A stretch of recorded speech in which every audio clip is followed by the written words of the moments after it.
You know how in football, timing is everything? You miss your window by a second and the play's already gone. The holidays are the same way. Everything happens fast, and if you're not ready, you're scrambling at the last minute. That's why Amazon Prime is the real MVP this season. With Prime's fast, free shipping, you can make those last-minute calls look effortless. Forgot your Secret Santa gift?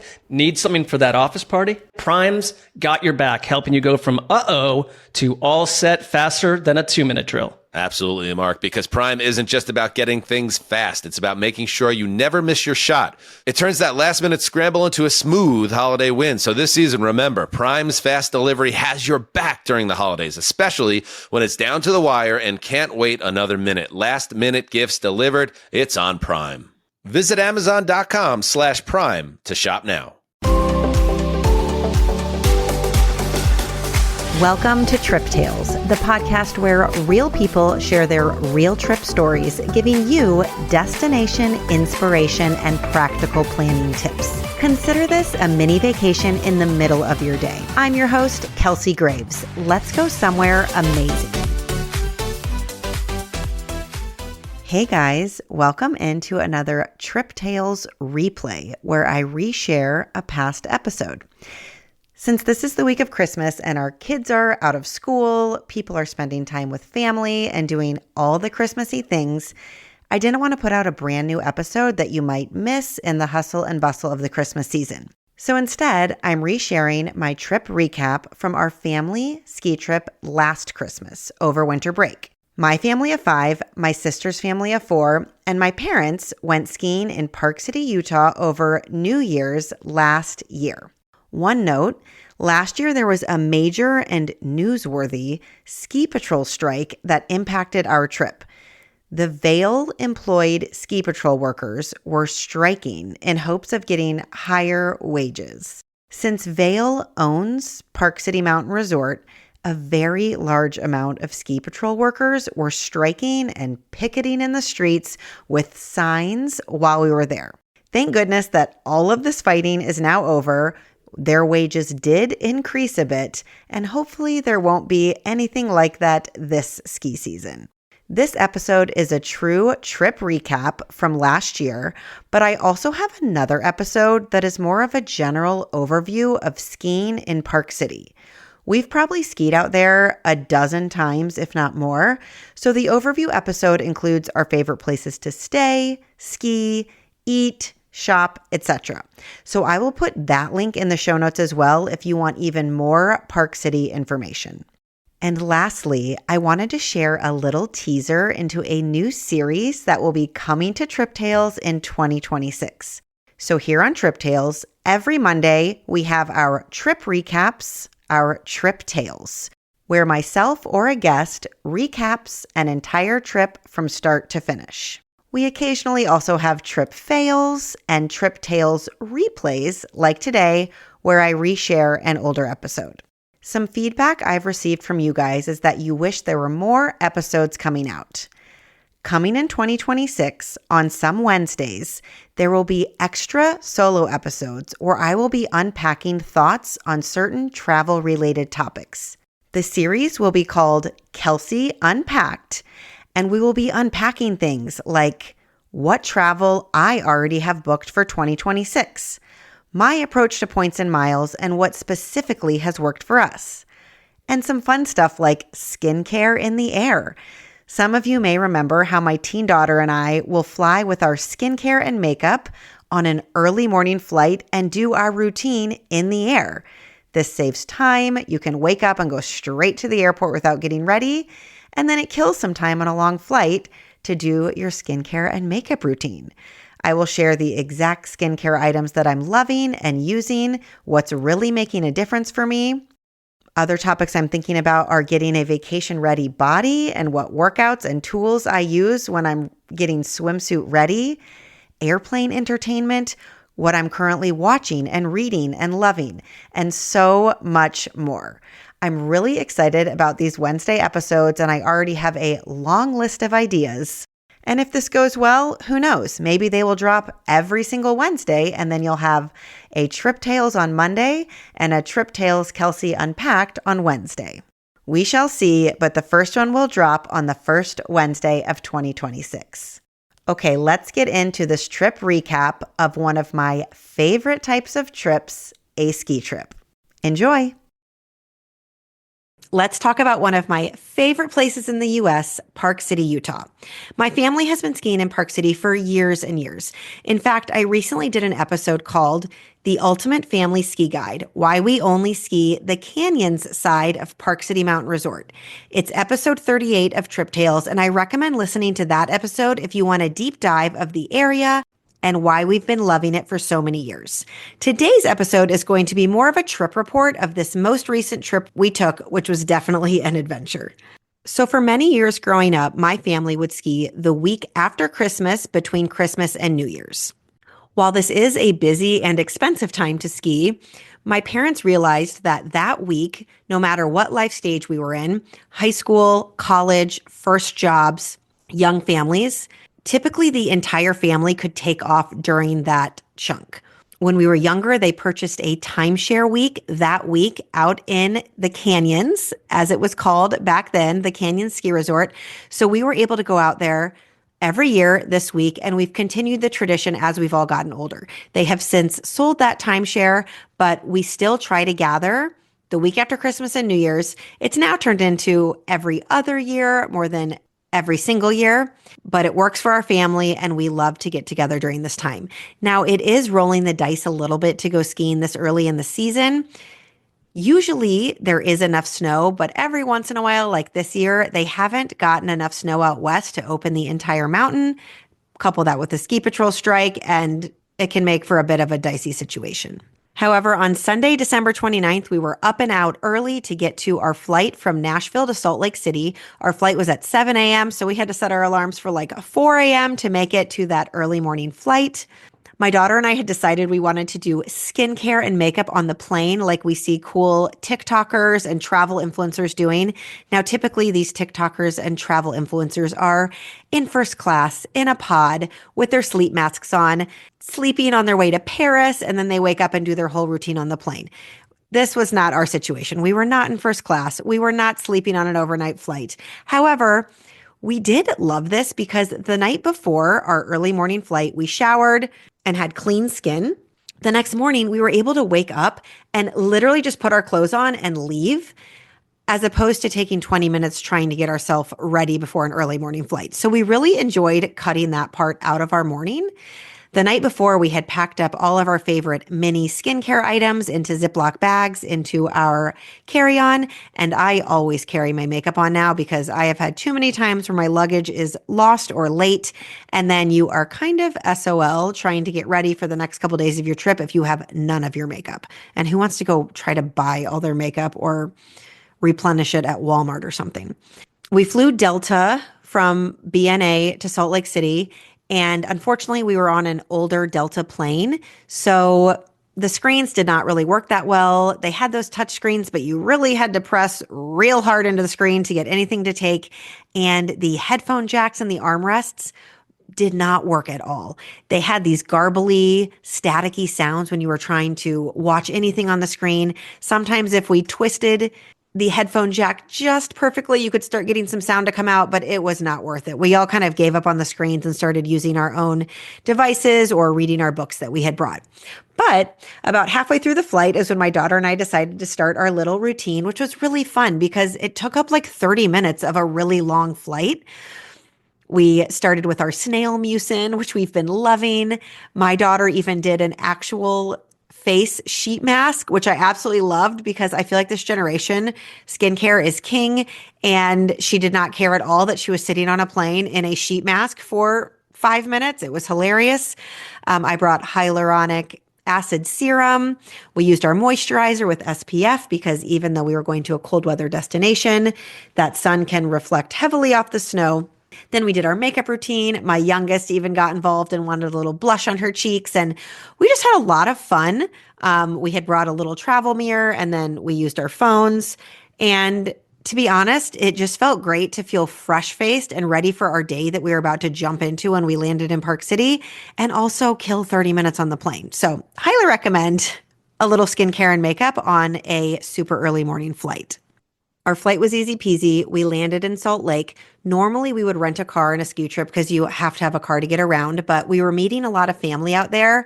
My parents already had rented an SUV. My sister and her family were driving over from Boise, Idaho in an SUV. So we had enough seats for everybody. So my dad, who's so sweet and always takes such good care of us on these trips, arranged a driver to pick us up. He would have picked us up, but the SUV he rented did not have nearly enough trunk space. We had 6 checked bags and 7 bags, including a boot bag with boots, ski boots, and a helmet, and all of our backpacks.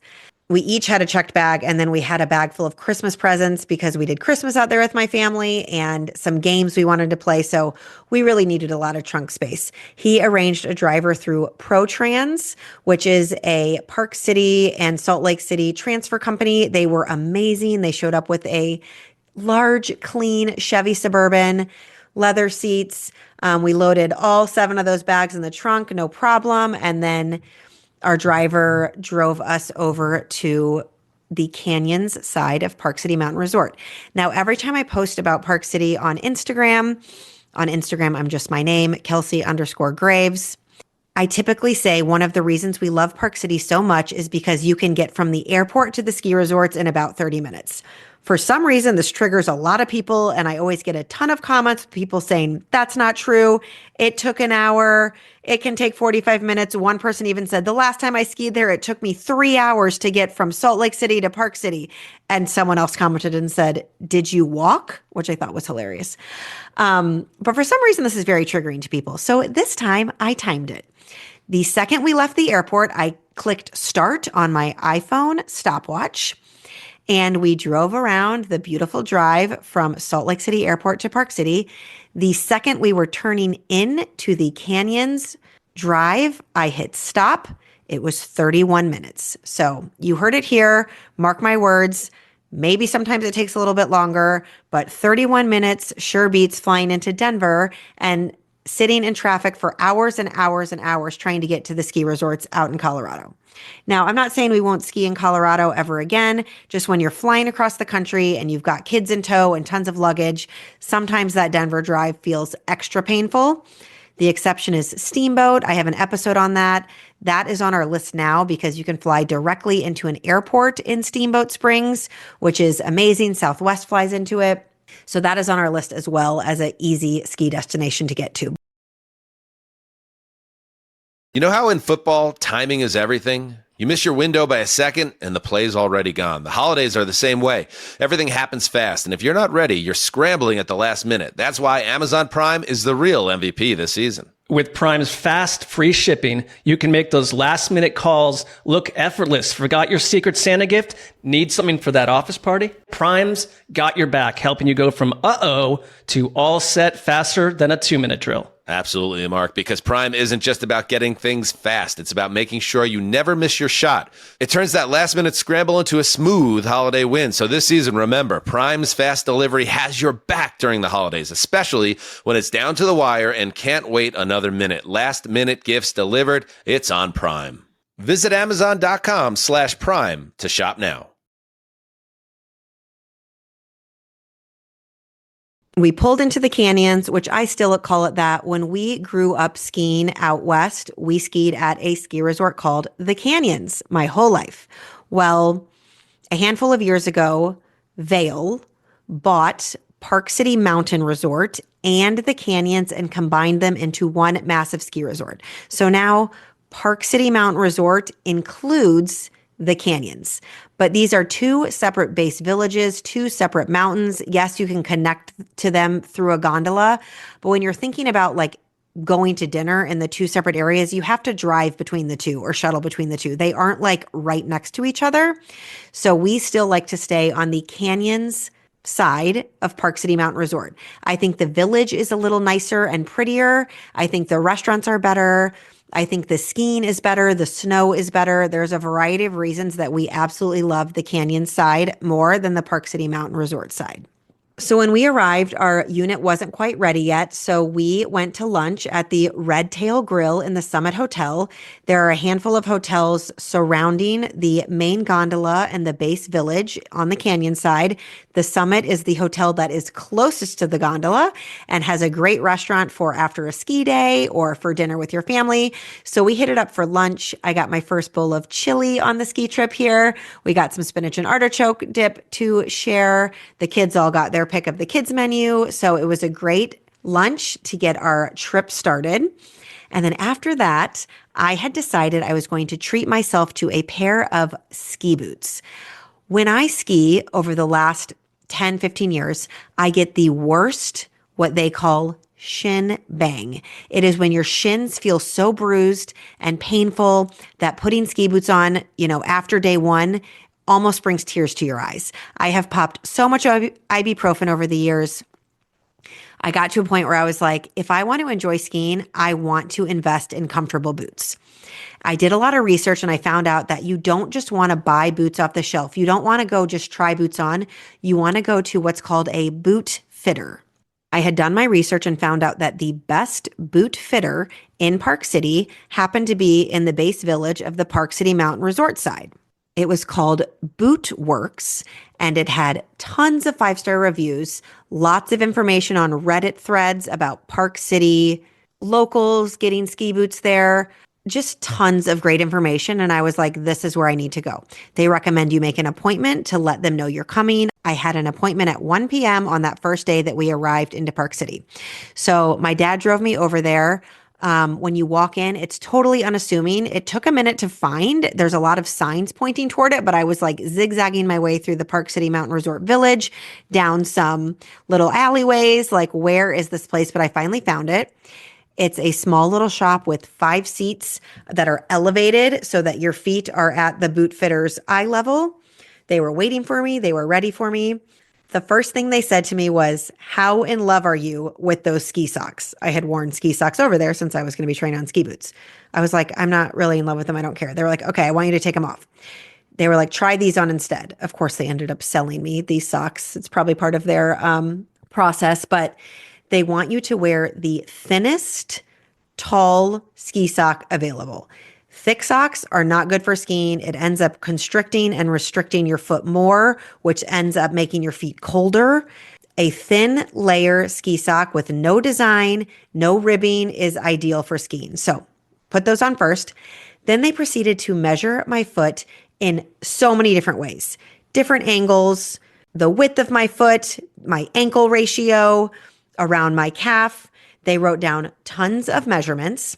And based on that, they recommended 2 different ski boots. So they brought them over. I'm at the point in my life, I don't care about fashion. I don't need the most stylish ski boot. I want the one that fits the best. So they brought over 2. They have me start putting them on, feeling them. They have you stand in them for like 10 minutes so your foot can kind of settle into them and pick which ones are more comfortable to you. So after about 10 minutes, I figured out which ones I thought were more comfortable, and that's just the start of it. At that point, they take out the insert. If you were to buy ski boots off the shelf or online, they would not come with the inserts that this place gives you. They take out the soft inserts and put in their own that they recommend. The ones that I have are furry and cozy, and they even have a little label that says shin guard. So there's an extra layer of shin protection. Then they take them back to their workshop, and based on the measurements, they change them for you. They pop out the ankles with a screwdriver and make the ankles have more space.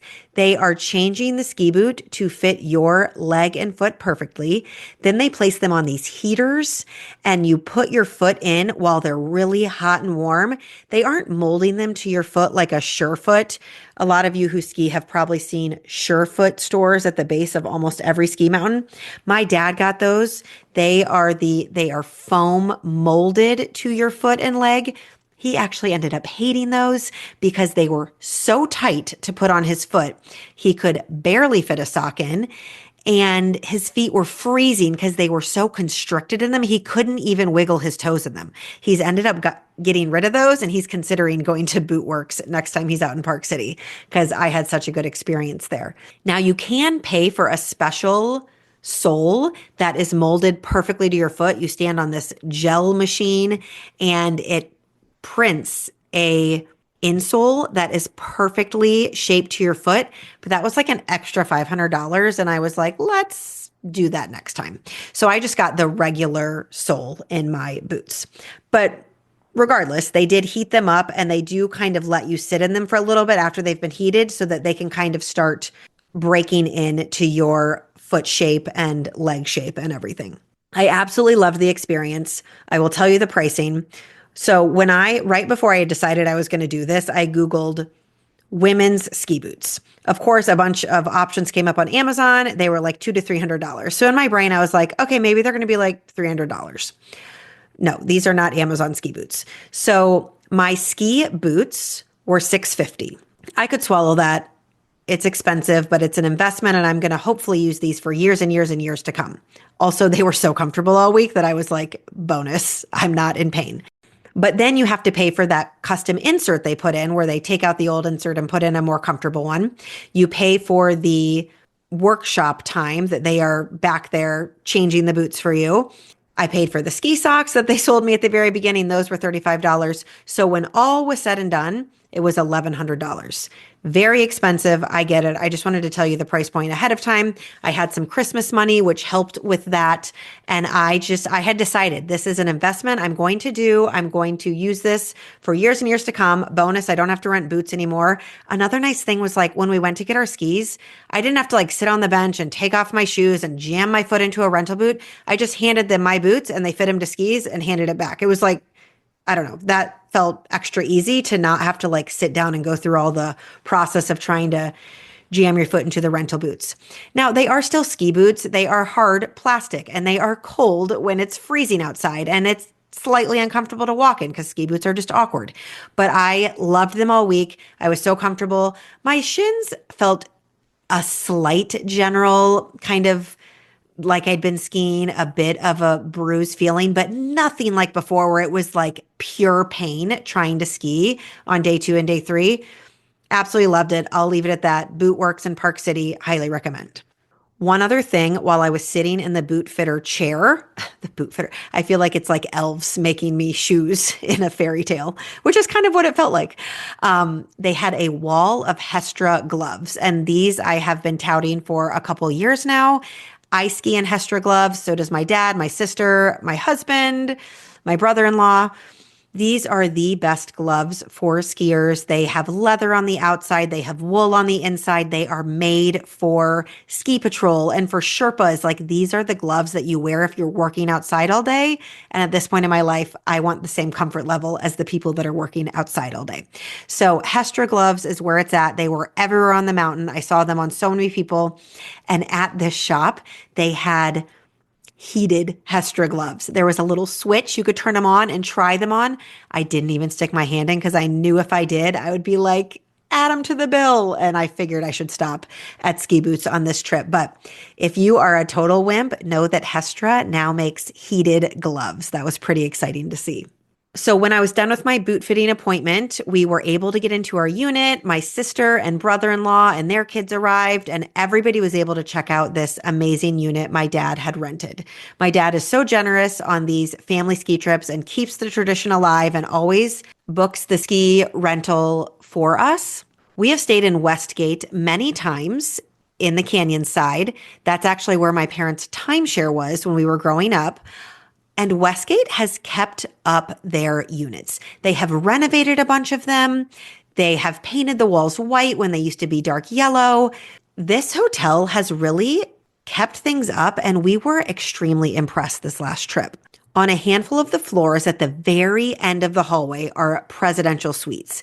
And what is amazing about these is it's basically 3 units in one behind one set of closed doors. So you use your key to open up the presidential suite doors, and then you immediately have 2 smaller units on either side, or you can go straight ahead into the larger unit. These can all be rented out separately, but what's great about them is they function as one whole unit if you need it for multiple families or a large group. So when you first walk in and go straight ahead, that's the main unit. It was gorgeous, modern, updated, tall ceilings, multiple couches, a beautiful fireplace that you could flip on with the switch of a button, a large dining table, a modern kitchen with open shelving and an induction stove and oven, which I had to learn how to use, but it was pretty awesome. It boils water in like 5 seconds flat. 2 king suites on either side with king beds and ensuite bathrooms and fireplaces and views of the ski hills and the canyons village. There was a wraparound balcony with wraparound windows where you could go outside and just get a view of the mountains and the village, and then a private hot tub on the balcony. Our jaws were on the floor as we were looking through this place. And then, like I said, towards the back of the unit, kind of when you had first entered from the hallway, there were individual smaller units on the right and left. One had bunk beds and a full bed. The other side had a bedroom with a full bed. These both had bathrooms. These had pull-out couches and TVs and areas to hang out. So again, those could almost function as like studios or one bedrooms, but we kept all the doors open to all of these units, and they were behind one set of closed doors to the hallway. And the kids were back in those smaller units and the adults were in the bigger units. And it was just a lovely, lovely way to spend a ski trip. So thanks, Dad. It was amazing. I do have videos of this unit on my Instagram. My Instagram's just my name, Kelsey_Graves. You can see the unit. It was $39.10. We were on the 9th floor, but I think each building 1, 2, and 3, that's why it was called $39.10. But my dad booked it through Staylux, Park City. As I've mentioned, there's a lot of hotels right around the Circle base village. There is the Westgate, which we were in, Hyatt Centric we've stayed in, Summit Hotel we've stayed in, Sundial, the Pendry, Yotel pad. There are a ton right there. So you can go to the Park City Mountain Resort Canyons side lodging and kind of play around with the hotels. But a lot of units in all of these hotels are owned by individual owners or vacation rental property companies.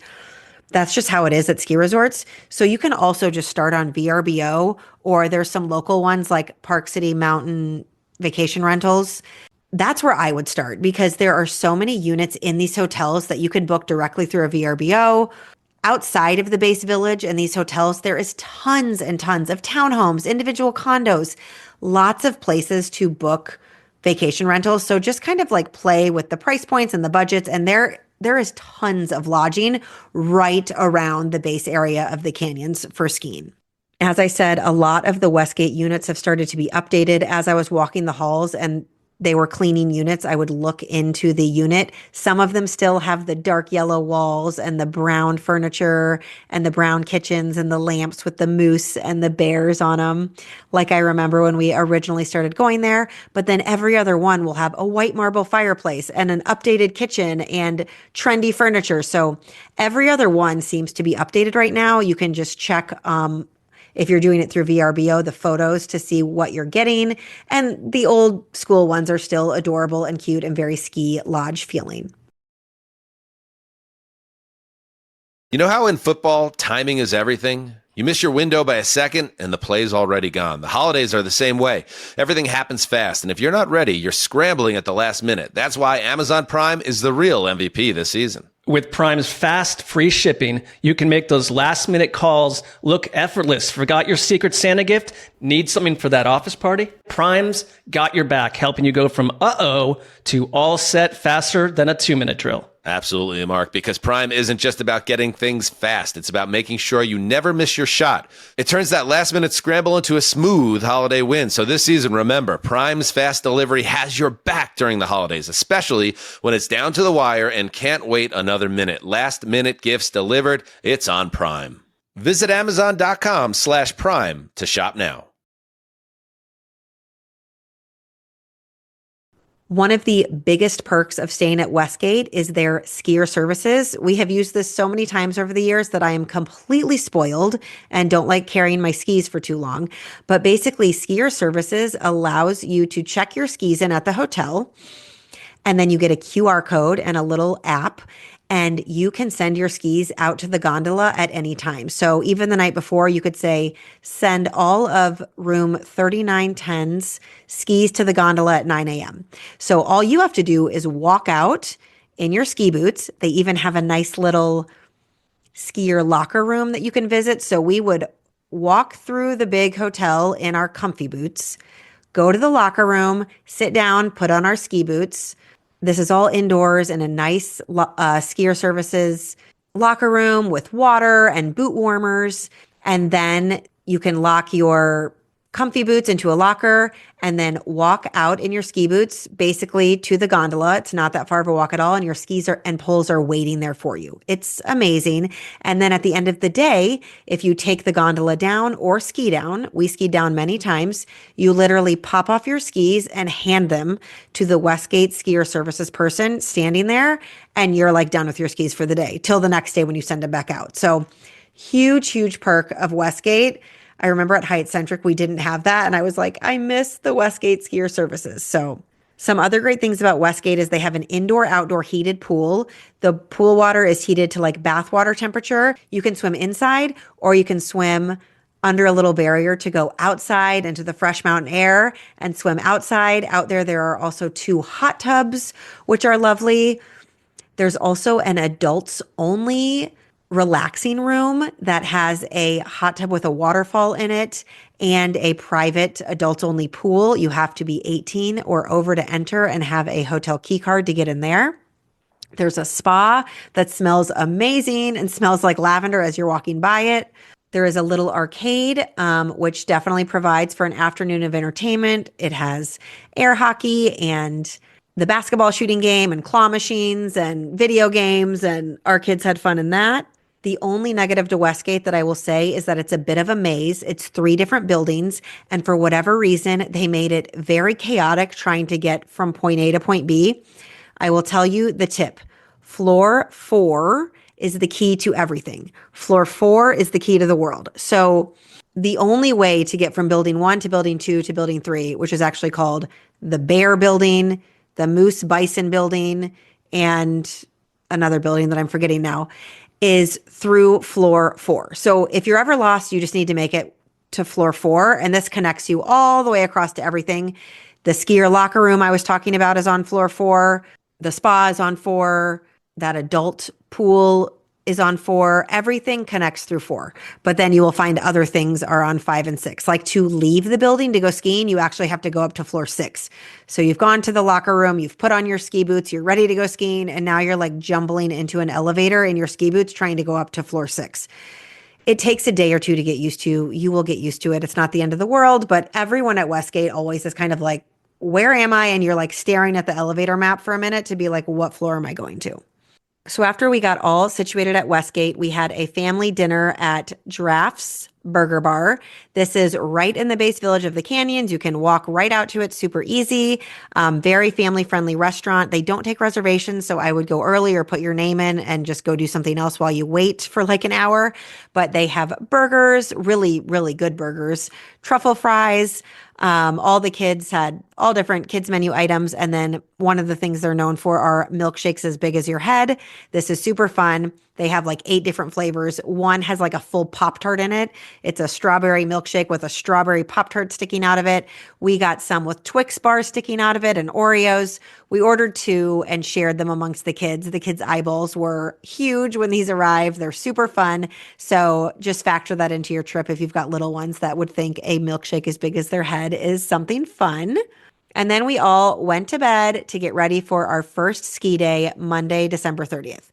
We decided to do a simple family ski day. We didn't want to throw the kids straight into ski school. My youngest in particular, Elle, who's 7, didn't have the best experience with ski school the last time, so she was hesitant to go skiing at all. So we just figured, let's get everyone on the snow, take it easy, nothing crazy, start on the bunny hill, do some greens, and just have like a relaxing family ski day. Well, this is when we caught wind of the ski patrol strike. My parents had started seeing groups of picketers and strikers on the corners of downtown Park City, in the Canyon Ski Village, in the Park City Mountain Resort Ski Village. I had no idea this was going on. It hadn't made national news yet. I know the talks had started a little while before, but I was clueless. So I am like, what is going on? There are ski patrol people standing on every corner with signs that say, pay your employees, Vail sucks. One sign I saw that I thought hit the nail on the head pretty well said, burgers, $25, ski patrol, $21. So to make an extremely long, complicated story short, Park City ski patrol workers went on strike with their union against Vail Resorts, saying that they want their wage increased from $21 an hour to $23 or $24 an hour, somewhere in there. They also wanted a variety of different benefits, health benefits, all these things. Now, there are two sides to every story, and boy, did we hear them all while we were out there. I was like, pay the people. But Vail Resorts wasn't budging, saying that this ski patrol is the third highest paid ski patrol in the country. They said they have gotten wage raises multiple times over the last few years. They have a lot of extra benefits that we don't see, like their free ski passes and discounted food and all that kind of stuff. I have no skin in the game on either side. I don't know all the details. I haven't done enough research to know. But I will say that ski patrol is what helps a mountain run. They do avalanche control. They test the runs to make sure they're ready. They put up all the ropes and the closed signs. A lot of them work the lifts and that sort of stuff as well. Normally, there are 200 of them working on a busy week in Park City, and there were 30 of them working. There are some people that are not unionized ski patrol people that just have their jobs and aren't caught up in all this mess. They were there. Plenty of people were thanking them. Thank you so much for your time. Thank you so much for your service, because they were out there working. But the majority of them were not working and were on street corners holding signs. So that impacted our trip immensely. So we are not a family that sets our alarm for 7 a.m. and gets up to be the first in line. Well, I take that back. By the end of the week, my 9-year-old son became that person and begged my husband and my brother-in-law to be the first in line. And they did that one day, and that was super fun for them. But my sister and I and all the girls, we don't want to set an alarm and be out there first thing in the morning. We are busy people back at home. My kids have to wake up so early for school every day. They have a million activities. When it's vacation, we also like to sleep if we can. And it makes for such a better day if the kids have had a good sleep. So on this first day, we did not set alarms. We were just going to take it easy. And we thought, let's just skip the morning rush, because sometimes that like 9 a.m. time frame when all the lifts start can be kind of chaotic. Let's just take our time, make some breakfast, go out there around 10 once everything's died down, and hit some greens, hit the bunny hill, just have some fun. So we get all the kids ready. We are in full snow gear, head to toe. I had a new ski outfit. I had white ski pants from Amazon, which I'll link in the show notes. They were so warm and comfortable and cute and white. And I got a Tipsy Elves jacket, which is really cute because it looked like retro. I got a lot of compliments on it. Tipsy Elves is known for making the like onesie ski suits that are super fun and retro looking, but they've started making jackets as well. So I feel like I still got that retro vibe without having to buy the onesie. But anyhow, everybody's dressed in all their ski gear. I've talked about the black strap face masks that we're all obsessed with because they are not fleecy where they get wet and hot. They're almost like a dry fit material, but with the thinnest layer of warmth on the inside. They can be pulled up so that it can just show your eyes and cover your nose and mouth, which we needed on this trip. It was cold. They fit perfectly under a helmet. You know, they're not that cute. You're not going to have like a cute hairstyle, but they are so warm and they are the best ones. I'll link that as well. Anyways, we are head to toe, helmets to ski boots. We walk outside. I have never seen the gondola line longer on the canyon side. The gondola over there is called the Red Pine Gondola. It has the little typical weave back and forth area.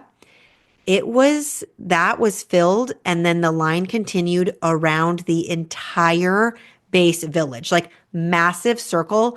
I mean, we saw it and I knew immediately it would take at least 2 hours, maybe longer, to stand in that line. We had a 3-year-old with us. We had 2 7-year-olds with us. there was like not a chance we were going to stand in a 2.5 hour gondola line. Like the kids would be so over it by the end and not even want to go skiing and be in these ski boots. So we were like, okay. That's when it really hit us that the ski patrol strike was a big problem. I feel like the theme of this trip was let's make the best of it. And we really, really did. There were so many angry people in Park City this week.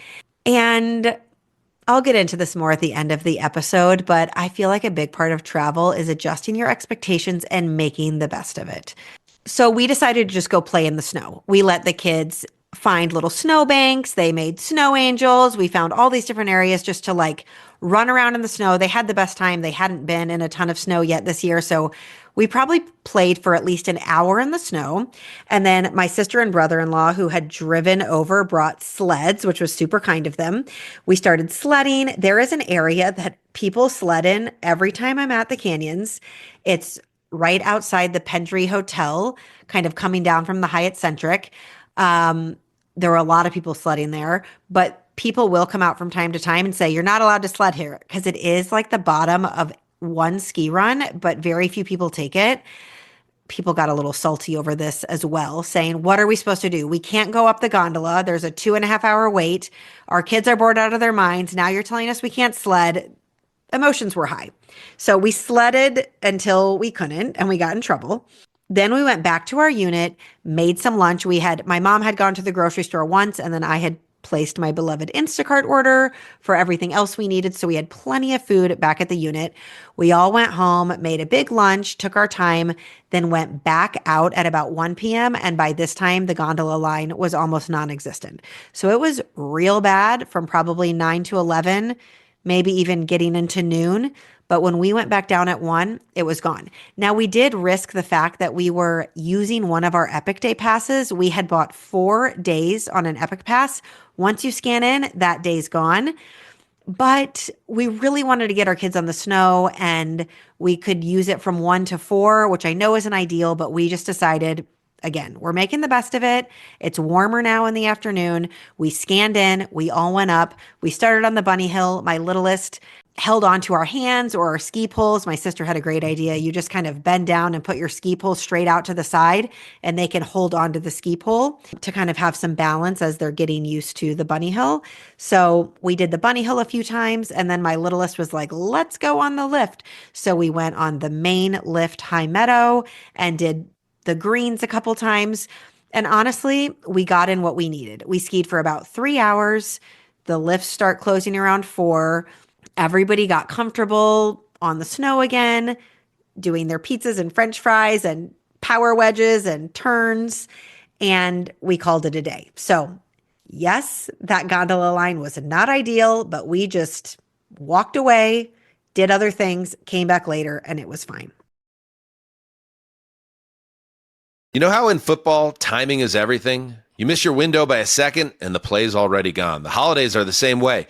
Everything happens fast, and if you're not ready, you're scrambling at the last minute. That's why Amazon Prime is the real MVP this season. With Prime's fast, free shipping, you can make those last-minute calls look effortless. Forgot your Secret Santa gift? Need something for that office party? Prime's got your back, helping you go from uh-oh to all set faster than a 2-minute drill. Absolutely, Mark, because Prime isn't just about getting things fast. It's about making sure you never miss your shot. It turns that last-minute scramble into a smooth holiday win. So this season, remember, Prime's fast delivery has your back during the holidays, especially when it's down to the wire and can't wait another minute. Last-minute gifts delivered, it's on Prime.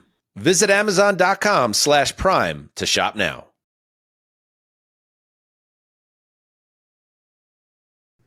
This first night for dinner, we did something fun where we took out family trays from a Mexican restaurant called Billy Blanco's.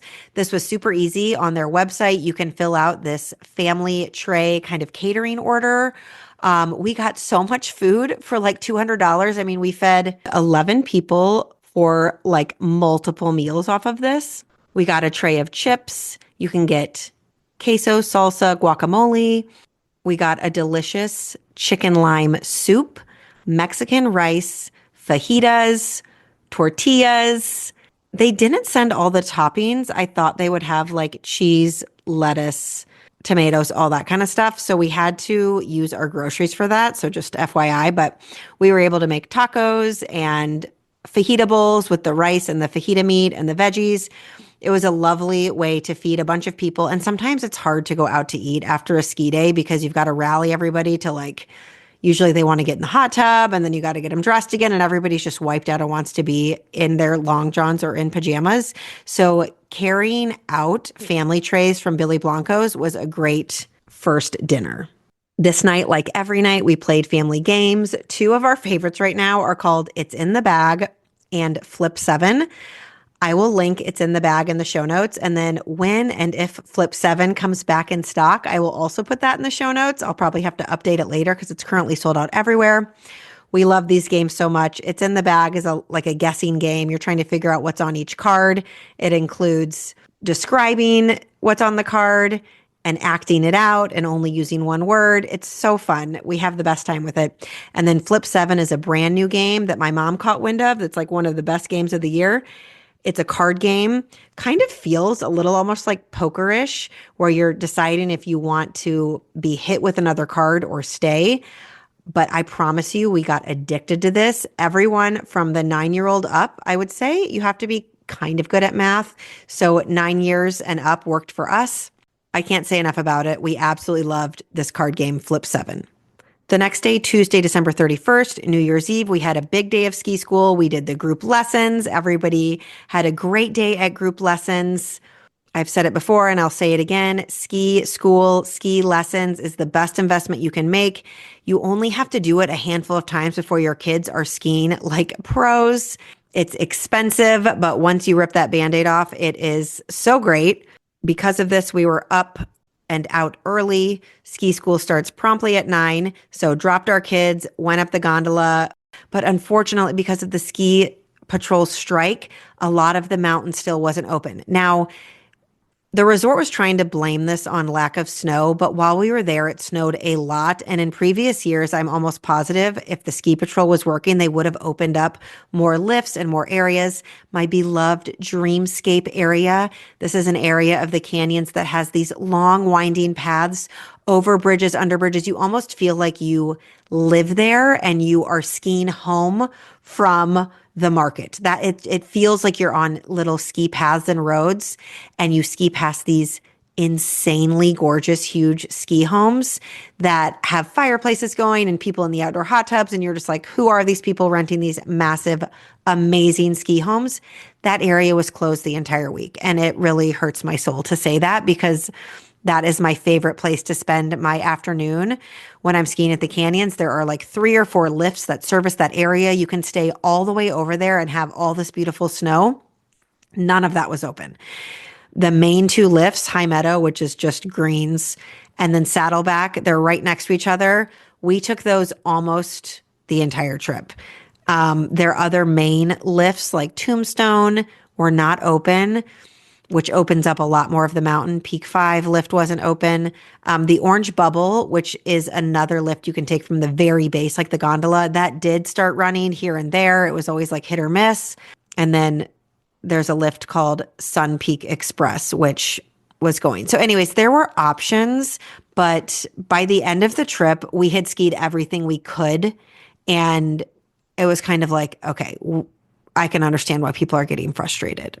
I was also in a depression because my favorite restaurant called Lookout Cabin, which is like the one fancy restaurant on the mountain, which has alpine fondue and fancy cocktails. And it's just like such a fun little splurge, was closed because you couldn't get to it because those runs weren't open.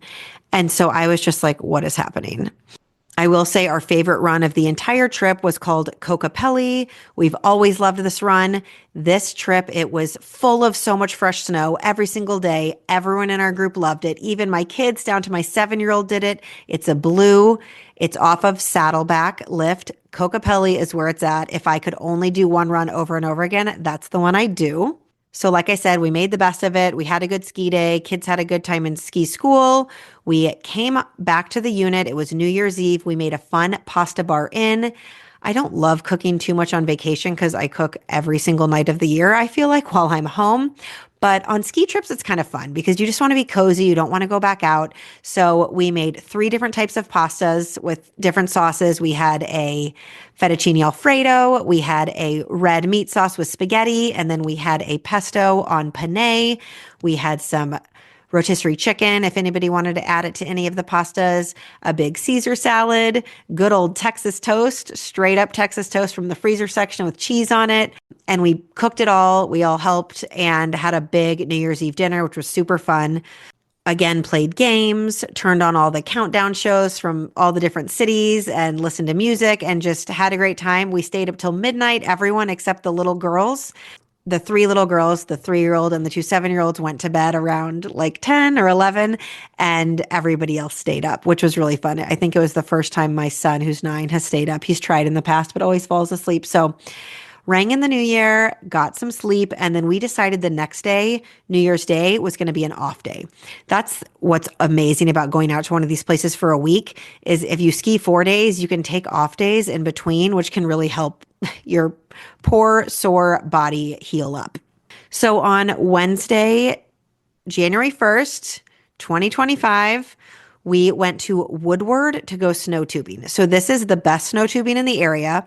Woodward is a super cool spot with super high snow tubing hills and lower ones. If you've got little ones who don't want to do the big hill, you stand on magic carpets, which take you up. You buy tickets. You get a 2-hour tubing window. These tickets do sell out in busy times. So we bought these a couple months before we went just to make sure we had them. And while we were out there, they were sold out, just so you know. Woodward also has the most insane indoor area that I've ever seen. Again, this is saved in my Park City highlight bubble on Instagram, Kelsey_Graves. They have an indoor area with a skate park. You can use skateboards and scooters to play in the skate park. They have trampolines. They have foam pits.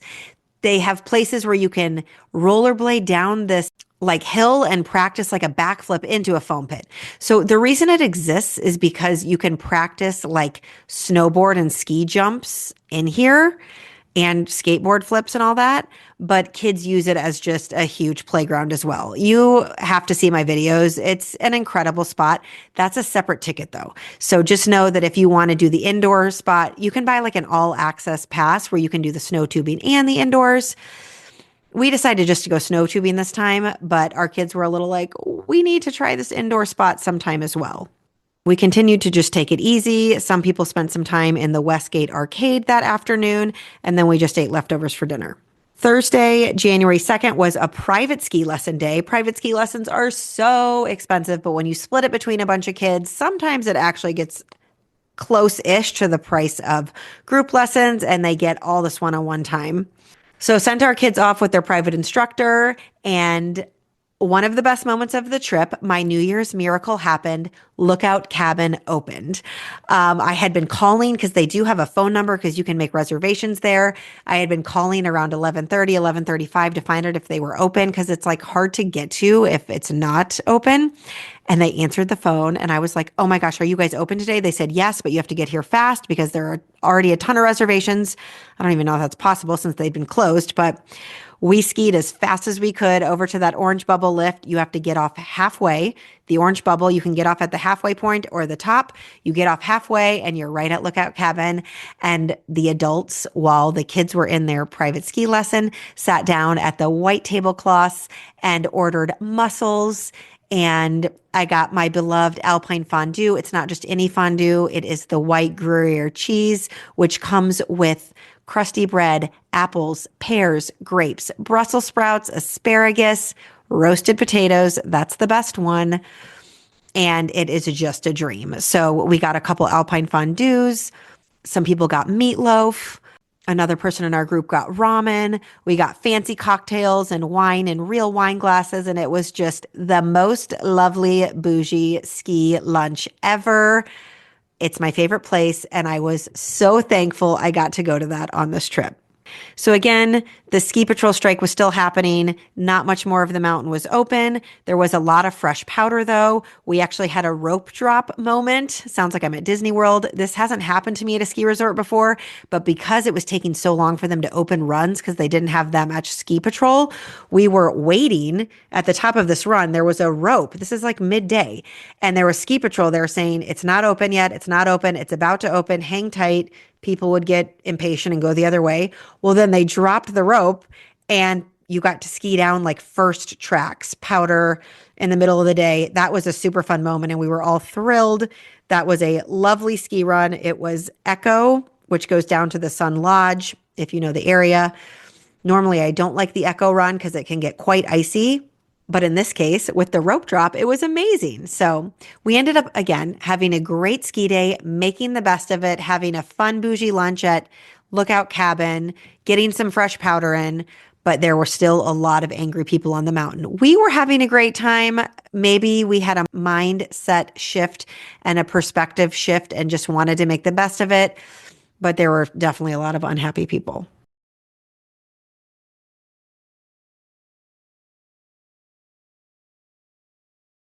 Our kids had a great private lesson and ended up being pushed to the actual edge of what they could handle. This lesson was with the 7-year-olds all the way up to my 12-year-old.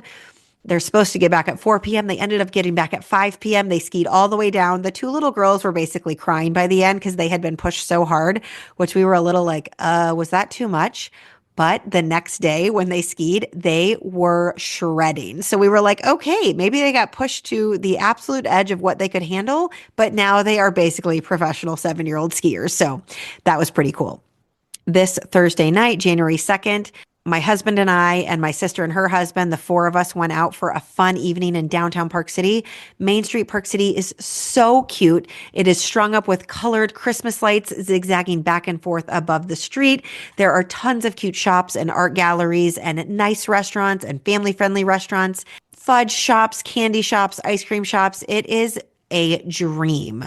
We went to a new-ish restaurant called Pinecone Ridge. It was phenomenal, so beautiful inside, really high-end food. I mean, it was new American, but it was just expensive, but everything's expensive when you're looking at the fancy restaurants in downtown Park City.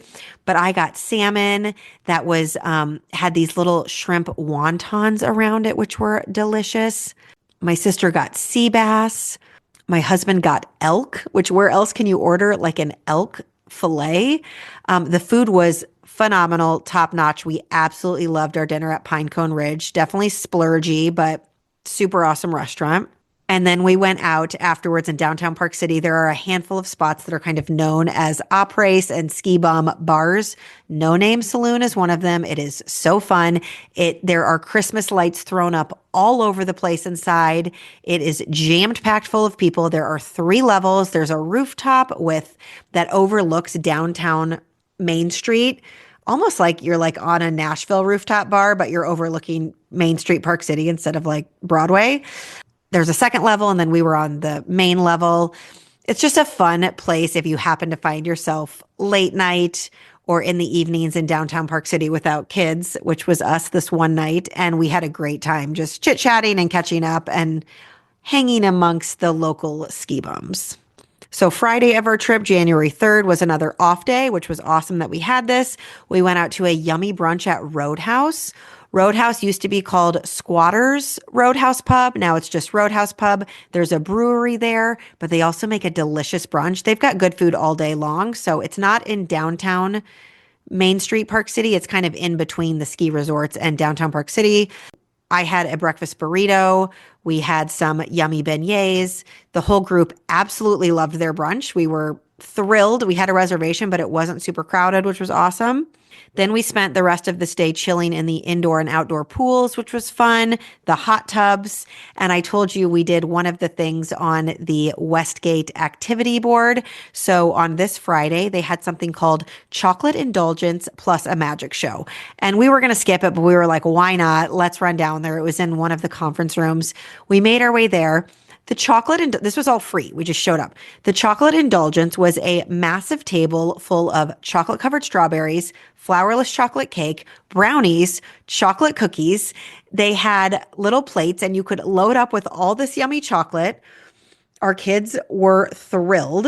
There were huge water containers with cups for water, and then all these conference room tables covered in white tablecloths to find a seat for the magic show. So we loaded up on chocolate, and then a local magician put on a very entertaining show. Super fun. Did some mind reader stuff where he had me and another woman and my husband choose a word together out of a Harry Potter book that he ended up later handing us a magic wand, and the word was in the magic wand that he revealed he had written down. Super fun magic show. The kids loved it. It was just awesome that Westgate put that on for free. So definitely check out the things that are going on at the resort because they're pretty fun. Friday afternoon, we took the entire family to downtown Park City. We walked Main Street. We popped in all the shops. Everyone got a souvenir. Of course, the little girls all ended up with a stuffy because they obviously need another stuffy in their lives. But my older kids picked out t-shirts and a pocket knife, and we had fun just shopping in all the souvenir shops. And then we went to our favorite family-friendly spot for dinner on Main Street. It's called Main Street Pizza and Noodle. We've been going there for years, actually, for you 80s babies. If you watched Mary-Kate and Ashley Olsen back in the day, they came out with movies, and one of their movies is Mary-Kate and Ashley Olsen take Park City, or maybe it's like called a ski trip or something. They eat at Pizza and Noodle in that movie. Random blast from the past, but I remember thinking, oh my gosh, we've been there. So it's still there. It doesn't take reservations. Show up early if you've got a big group, but they've got tons of big tables, great pizza, great pastas, even other things. We had kids get like steak quesadillas and calzones and big salads and garlic knots. Main Street Pizza and Noodle is where it's at for a big, easy, chill family dinner. And then Saturday was our last family ski day. No lessons or anything. Just go out and ski as a group. It was cold and snowy and windy and almost where it feels like ice is pelting at your face. So again, we took it easy, but we were able to get up the gondola just fine. No problem. We did a lot of runs as a group. My youngest, Elle, blew me away. She was fired up. She had learned to ski so well from her lesson and her private lesson. She was parallel turning down the mountain. I was like, what is going on? But this is the benefit of ski lessons. I was ready to go in for a hot chocolate break after like 2 runs with all the snow and ice hitting my face. And she was like, no, one more time up the lift. And I was like, okay, I guess if my 7-year-old is begging me to go up the lift on this snowy day, I've got to go. So skied as a group. Had a big fun lunch as a group at Red Pine Lodge, which is the main lodge up there on the canyon side, and then skied a little bit more. We skied all the way down to the base, which was really fun and impressive to watch all these kids do it. And I was just so filled with gratitude that we had gotten so much skiing in. I mean, I was sore. I skied as much as I possibly could each day. I might have done the same runs a handful of times each day because that's what was open. But I was so thankful to get so much skiing in and to see my kids fall in love with skiing. This day, my older 2, Kate and Parker, who are 9 and 12, did their first black diamond with their dad and their uncle. This was a huge accomplishment. They were nervous to try it. They did the grizzly run, which is a lot of work. It is mogully and ungroomed and takes a lot of work to get down. It's very steep, and they were so proud of themselves. They did it without falling, which was a huge accomplishment. That night, just the adults, including my parents, went out to Edge Steakhouse, which is a very fancy steakhouse in the Westgate Hotel. We'd actually never eaten there before. It is very high-end and quiet, and there is like piano music playing, and we all walked in like, we're so glad we didn't bring the kids here because we would have stuck out like sore thumbs. It's very fancy. We got delicious steaks, delicious sides, delicious bottles of wine, delicious chocolate souffle cake. It was all pristine and lovely and fancy schmancy. My oldest babysat the kids back in the unit, which was fun. And we were in the same hotel. We were just on the bottom floor as opposed to, our floor. So we felt safe that if we needed to pop back up there for anything, we could actually see our windows from the steakhouse. That's how it was set up. But that was a lovely way to close the trip. And then our flight back was easy peasy. I don't know how we escaped flight cancellations because everyone else in the entire country, it seemed like their flights were canceled. This is when Kansas City had that massive ice and snowstorm and the Chiefs were stuck. I mean, the news was like thousands and thousands of flights have been canceled. And we got on our flight, no problem, to fly home on Sunday. I was like, that is a miracle. On our flight home, we had a brand new Delta plane with the new screens where you can watch live TV, which I just love because it just feels so cool to be able to like watch an NFL game or watch the news or watch the Weather Channel. That was super fun. I watched a movie, Fly Me to the Moon, which is about the moon landing and all the marketing that went on behind it and if it was fake and all that kind of stuff. It was a good movie with Scarlett Johansson. So very thankful for new Delta screens. It even said that there was free Wi-Fi on board. I didn't even test it because I was so distracted by my live TV and my movies, but that's pretty awesome if Delta's starting to offer free Wi-Fi for people. And that pretty much wraps up our trip. Despite the lack of snow and the ski patrol strike, it was still a lovely trip. And I wanted to speak to that really quickly about mindset and rolling with the punches while you are traveling. A lot of unexpected things can happen during travel. Flight cancellations, ski patrol strikes. I vividly remember a trip with my family when we were younger. We were going to North Carolina and our flights got completely canceled. Again, there was like an ice storm. We ended up like having to sleep in the airport and we got in at like 1 a.m. And I remember watching my parents stay so calm during it all. Yes, it's not ideal. Yes, there are moments where you're just like, how is this happening? But they stayed so calm amidst so much chaos. And I learned from that. Nothing is going to help anything by getting angry. I watched people get angry this ski trip. I watched people chew out service staff. It's never going to help. As frustrating as things might be, trying to stay calm, roll with the punches. How can we make the best of the best? How can we still make this an adventure and some memories? We ate lunch in one of the lodges, in one of the ski lodges next to a British couple and their son. We hadn't engaged them in conversation yet. They were so angry. They were going off about how ridiculous this was, how much they hated Vail. They will never ski here again. And their poor son is there just trying to be like, well, we did get some good skiing in today. I wish I could do it in a British accent because that's how it sounded, but I'm not going to subject you guys to that. But they did finally engage us in conversation and it just brought me down. They were so angry and just honestly like pissy. It was uncomfortable to be around them and to listen to them. And I was a little like, well, I'm sorry. And, there's nothing I can say to bring them up. Yes, it's an unfortunate situation, but they were trying to get their money back on all this stuff. And I was just like, you know what? We are going to go off and have a few more ski runs in our day and have a great attitude and have a wonderful trip because we are here with family. And it's so rare to be on ski trips amidst these beautiful mountains with family, skiing down slopes, like make the best of the trips. And I know it's easy to say. I definitely had a rough trip on our Disney cruise, which many of you guys have listened to that episode. But still, at the end of the day, we had many magical moments and we made the best of it for our kids. And so anyways, I'll get off my soapbox now, but I'm here to say there's still a lot of fun and magic to be had, even when things don't go exactly as planned. And now I am on the edge of my seat to see what happens with this Vail strike. I check every day. I Google the headline every day. I check my Epic Park City app every day to see if any other lifts have opened. So far, they haven't. So bummer for the locals that only have a few lifts open on that big, beautiful mountain, but hopefully they can come to a resolution soon and get back to business as usual out in Park City. I still love Park City and we will continue to go back to that area of the country because we love it so much. Thank you for tuning in to our holiday Park City trip recap. You are always welcome to message me questions on Instagram and I will try to get back to all of them. Happy 2025 and make sure you're subscribed because next week coming up, we have an amazing Grand Canyon trip with so many details about not just visiting the South Rim, but the North Rim as well and other places like Horseshoe Bend.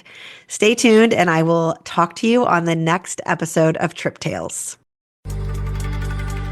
Thanks for tuning in to another episode of Trip Tales. Don't forget to subscribe or follow the show, leave a review, or buy me a coffee. And if you do, you can picture me doing an actual happy dance. Also, if you have a trip you'd like to share about on the podcast, send an email to Kelsey at triptalespodcast.com and we'll get you on the schedule. I'll see you on the next episode of Trip Tales.